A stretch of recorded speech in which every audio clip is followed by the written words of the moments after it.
So many people stay stuck and broke, let's be brutally honest, because they're continually creating, iterating the same thing over and over again without even knowing whether it's going to land, or creating endless new things but not actually doing the thing, which if you're a speaker or a trainer, a facilitator, or an MC, the thing that you should be doing is you should be speaking.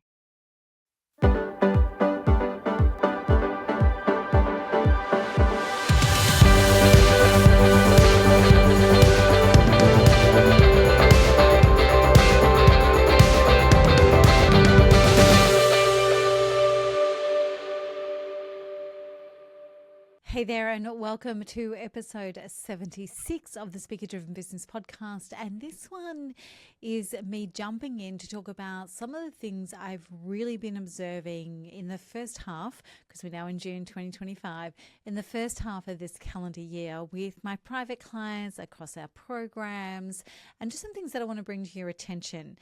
Because what I'm seeing is something that I've actually chosen to call the stuck speaker syndrome. And this is something that is costing clients gigs, income, momentum, and sometimes it doesn't really matter what the dream is and what the vision is. We're getting caught in things that actually keep us stuck and stop us from flourishing. So I decided to jump in and share just 7 of the hot tips that will pull you out of creation mode, pull you out of invisibility, and get you into the arena and speaking now. Now, if that sounds like something that you'd love to do because you're not quite doing it yet, then this is going to be the podcast for you.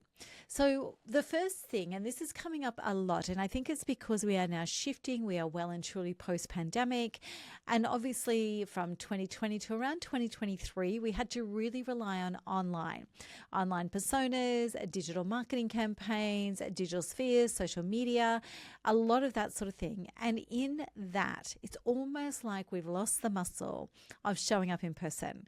And in this post-pandemic era and the way that we're shifting back into human-to-human connection right now, the power of being in person rather than online cannot be underestimated.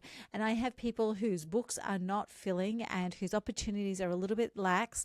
And it's quite simple. If you've got white space in your calendar, find somewhere to show up, right?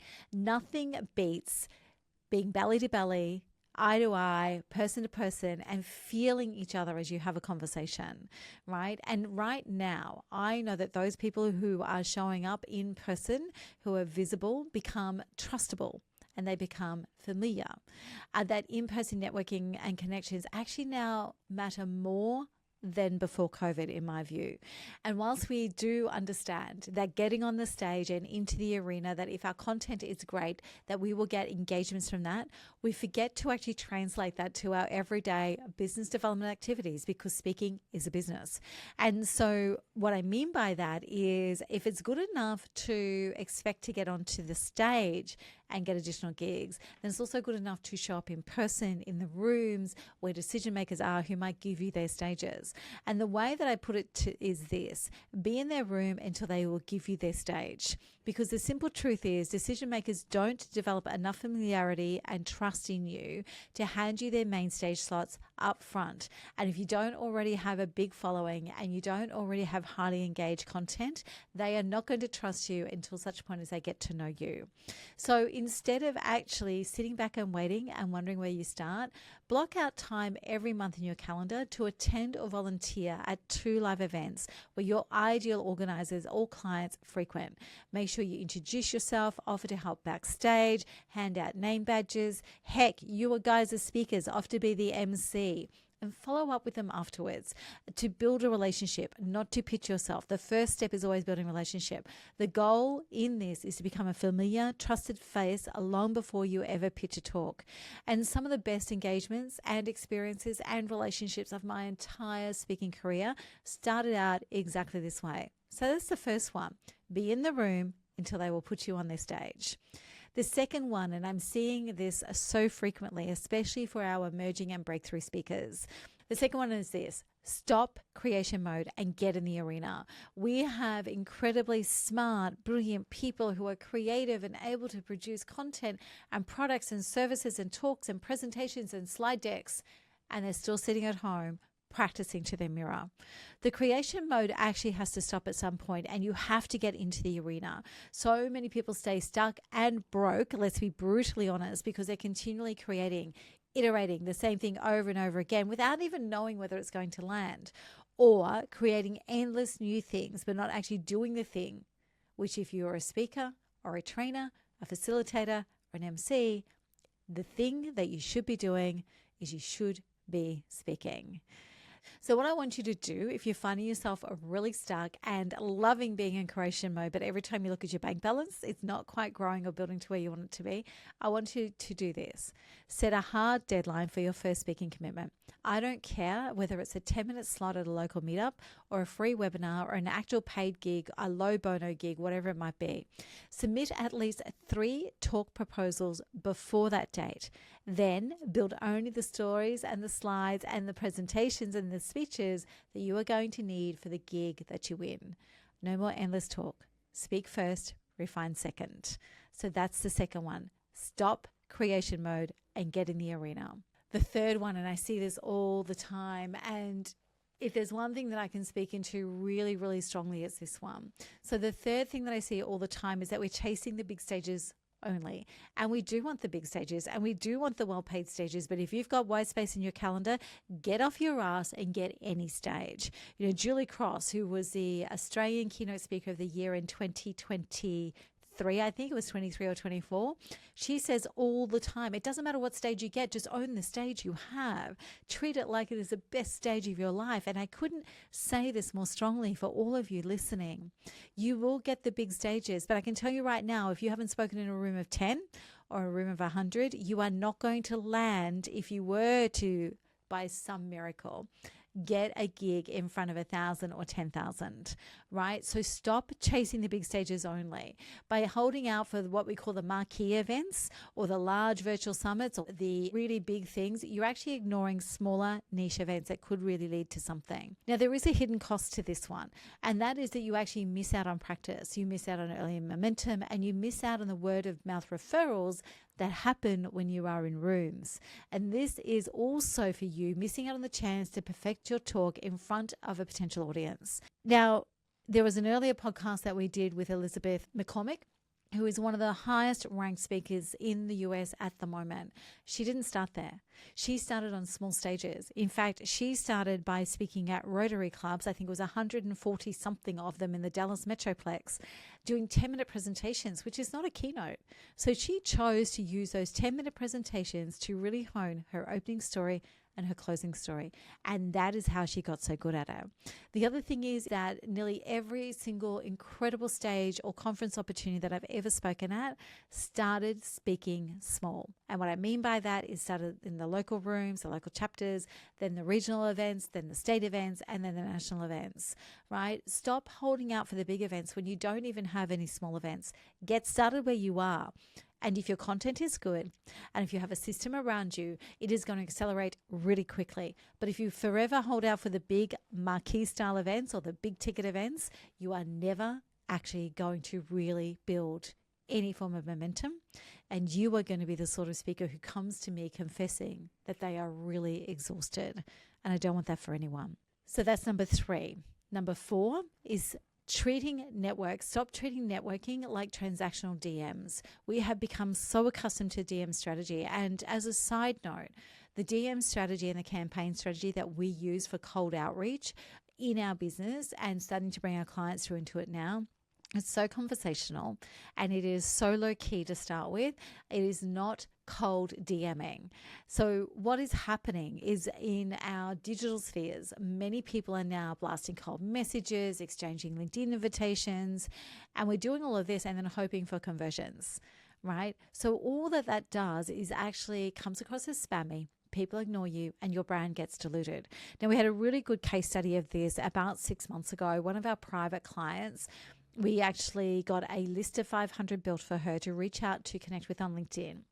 And she decided that because all of them were CEOs, that it was a little bit hard. She didn't want to do 500. So she chose 100 with no criteria, just randomly selected 100 CEOs that she was going to connect with on LinkedIn and send the message sequence that we actually gave her.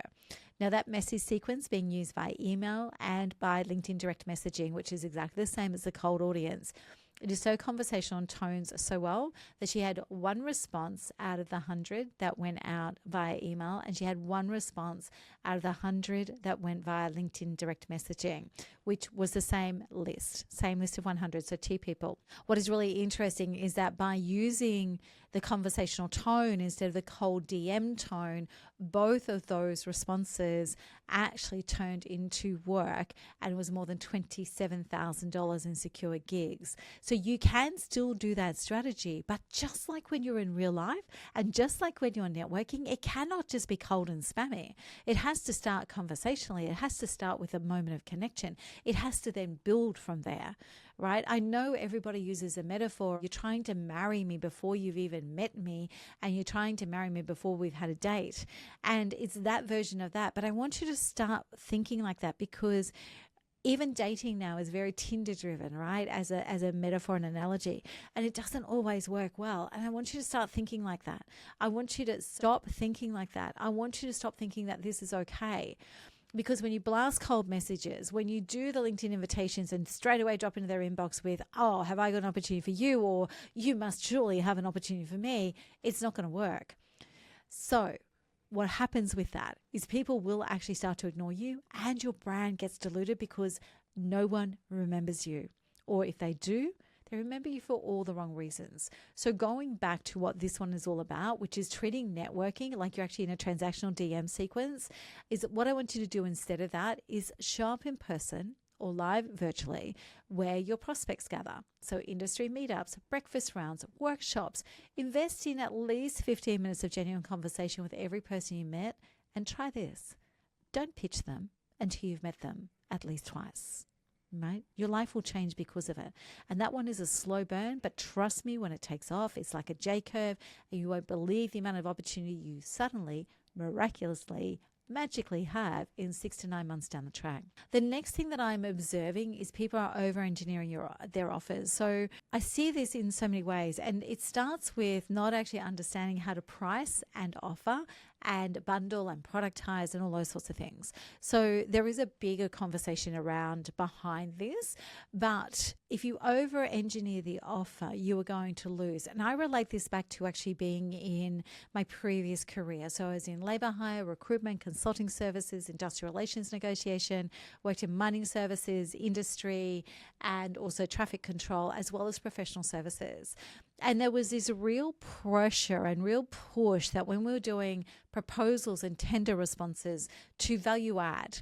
And what I observed with the value adding was this. Number one, sometimes your price became so inflated because of how much you felt like you were giving them that you couldn't win it anyway. Far better to win the first piece of work, understand them, get to know them, and then value add. The second thing was that, especially when it came to major contracts, there was so much value adding that actually hadn't been pressure tested with the client or the potential client. And then when it came to delivery of those value adds, actually eroded the profit margin. And I see this happening at a smaller micro level with emerging and breakthrough speakers. When you over-engineer your offer, you're adding bonus modules, extra worksheets, you're layering pricing tiers. You're trying to, and it comes from a good place because you're trying to actually make sure that your packaging is bulletproof and that you are adding enough value that people are just automatically going to say yes. You're trying to get the heavy lifting out of your sales process, and I get that. But all that happens is you overwhelm your prospects, you delay your own launch, and you actually create decision paralysis with your audience. So stop over-engineering your offer. And what I want you to do to start doing this is actually strip back to one clear outcome. This is actually, we do a lot of pitch coaching for incubators and accelerators. And this is actually one of the key things we have to get across to people when they're pitching. Pitch one thing. Strip back to one clear outcome. It's the book this keynote, speak on this topic, MC this event. Launch that. Then layer in extras once you're in the market and you actually understand what the buyer demands. Because here's the thing, even if you are getting coaching or advice or mentoring from somebody else who's a very experienced speaker, their value adds will not be the same as yours. They may have the same framework and the same model, but your value adds will be very different to theirs. Their client base will be different to yours, even if you think it's the same sector. right? So all the best intentions in the world will not actually get you adding the right value. And I can tell you right now that every time we fall into that trap here, we end up overworked and stretched beyond recognition. So stop over-engineering the offer. Get one thing into market and test and measure it, or else you're going to always be sitting back trying to make your offer bulletproof, and that will keep you stuck and broke. Okay, number 6. This is the other thing I see, is that people are neglecting their booking funnel. As an emerging and breakthrough speaker, we do actually have a strategy where we do lean to our networks and we do look for referrals, but that should be part of your ecosystem. And you can't just rest on that, especially if you're not famous, you're not a celebrity, no one knows you outside of your own lunchbox, no matter how good you are, all of these things. When you can't just rely on referrals. And so many people think that they will just be discovered, right? Here's the truth. You've got to actively manage your leads.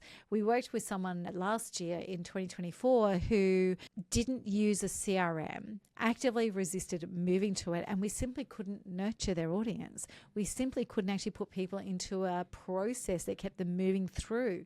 We couldn't put people who might buy their services anywhere. With constant communication, constant points of contact, and creating a funnel that we can move people through. And that funnel is not a sales funnel. That funnel is a nurturing connection funnel, right? But what I can tell you is that if you are actually relying on referrals and word of mouth and just waiting to be discovered, that is not going to happen. As a result of that, you are going to have it. I can think of so many people right now who have exactly this and are scratching their heads and praying to God and wishing the heavens would just open up. But there are so many people in this scenario, and how I know is that you have feast or famine income cycles. There is no predictability, because some speakers and facilitators MCs absolutely have seasons during their year, but feast or famine is different. It's like you're at the top of the tree and then you've got nothing coming in and you're actually stuck in poverty mode. You're never sure when the next gig will land. You don't know where the next client's coming from, and you don't know how to actually go out and generate leads that will lead to sales. So what I want you to do is, instead of just sitting back and waiting to be discovered, I want you to stop neglecting your booking funnel, and I want you to build a really simple funnel. Capture emails at every event, right? Follow up with a resource or a video clip and ask directly, who do you know that would love this message? Then nurture that list with one quick tip every couple of weeks straight out of your best IP, or answer a question from the audience that everybody wants to know. So there's so many ways that you can do this very, very simply to start moving it forward. A funnel does not have to be sales, does not have to be call to action, does not have to be masterclasses, does not have to be PDFs. It can be really simple. Capture emails, connect with people, follow up with a resource or a video clip, ask directly, who do you know that would also love this message? And then nurture that list with one quick tip or one quick answer to a common question every 2 weeks. So simple, right? So do not neglect it. You need a place for people to land if they love you, and you need a method to take them into a relationship with you. And then the last thing, and I see this so much with clever people, and some of it is in this era of AI and chat and the internet, some of it is a genuine fear. Some of it is also the way that many of us were trained. If we're kind of Gen X or baby boomers, we're kind of trained not to give everything away. But this one I see all the time is costing people so much, and that is hoarding your own intellectual property. So this is the last one, number 7. It's hoarding your own intellectual property. And what do I mean by this? I mean, it's when you keep every framework, every story, every template, you've got them all created, you know what they are, you know what works, but you keep them under lock and key, fearful of sharing too much. Now, like I said, this can come from conditioning with the way that we were raised. It was always like, give them most of it, but keep a little bit back. That's not how we work now. Right? That is not how the world operates. And people have this incredible fear of putting their intellectual property into cyberspace, the internet, the AI applications, and I get that. But can I just suggest to you, do your best to protect it wherever you are. But know that this is yours. An example from years ago in my consulting career, I used to get paid in those days a lot of money, tens of thousands of dollars, to go in and write up entire HR systems. So not the software, but all the content that went into the software. So policies, processes, procedures, forms, documentation, how we manage performance, all of those sorts of things. But I used to get really disheartened by the amount of small businesses that would actually invest that amount of money, which was a significant investment for them, and then literally have it as something that's set on the shelf.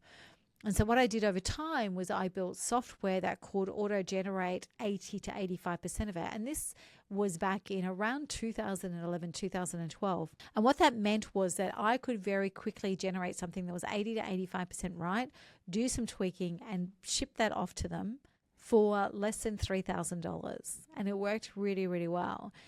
Now, the first person to buy one of these manuals was somebody who was very much a direct competitor in my space.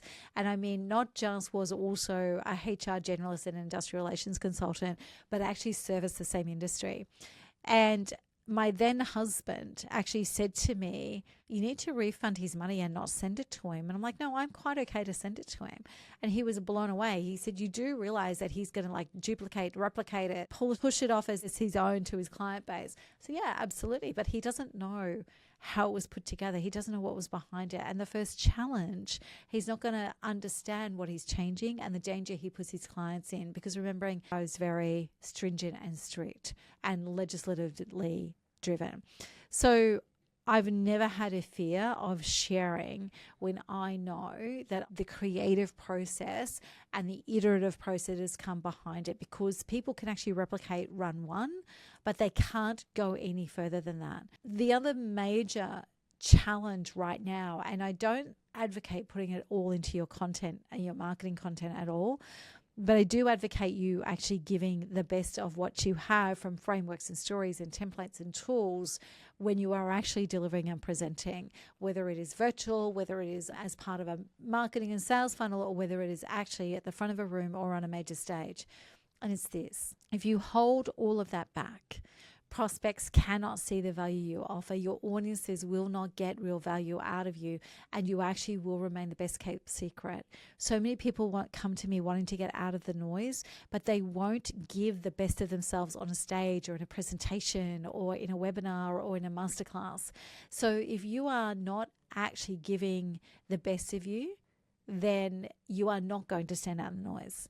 Okay. And if that fear is keeping you stuck, that fear is also going to keep you so firmly in stuck speaker syndrome that it will feel like you can never climb out. Now, if this is something that you're not familiar with and it actually feels really uncomfortable to start sharing the best of what you've got, just do this instead. Release a bite-sized version of your IP, like a one-page framework in a PDF, a short story video, or a mini worksheet that's just a free test of your methodology. Now, yes, this can actually help potential clients experience your expertise. It does build trust. It primes them to ask for the full resources and hopefully to book you, and I get that. But more than that, the reason why I want you to do this at this point is I want you to get comfortable with putting your intellectual property out into that marketplace, because until you start getting comfortable with that, it is simply not going to work. So these are 7 of the hottest fixes that I have for you right now for breaking free from the stuck speaker syndrome. And the first thing is that be in the room until they put you on the stage. The second thing is set a hard deadline for your first speaking commitment and get some proposals out. The third thing is start with the small stages and stop chasing big stages only. Then what I want you to do is when you actually show up in person, have genuine connections and don't pitch anyone until you've met them at least twice. Number 5 is stop over-engineering your offer. Go with one thing as simply as possible and get it moving so you can understand what your audience actually wants in your market. Tip number 6 and hot fix number 6 was actually building a simple funnel to actually ensure that you're getting familiar with how you move people through to actually booking you. And number 7, which is potentially the most important, actually share the best of you, but not all of you, so your prospects can understand why they should work with you, and your audiences will remember you forever for the value that you so generously gave them. So if you are ready to free yourself to get out of the stuck speaker syndrome, if you are ready to stop polishing from the sidelines and start lighting up stages, then I'd love to give you this challenge. Pick one tip out of today's list, and if you need the transcript, the show notes are below this episode, and put it into action in this next week. Then I would love you to tell us how it went. snap a quick post, tag us on LinkedIn or Instagram, put in the hashtag #BeatStuckSpeaker, and let's celebrate your first step into the arena together, because this is what I know to be true. I cannot wait to see you on a stage.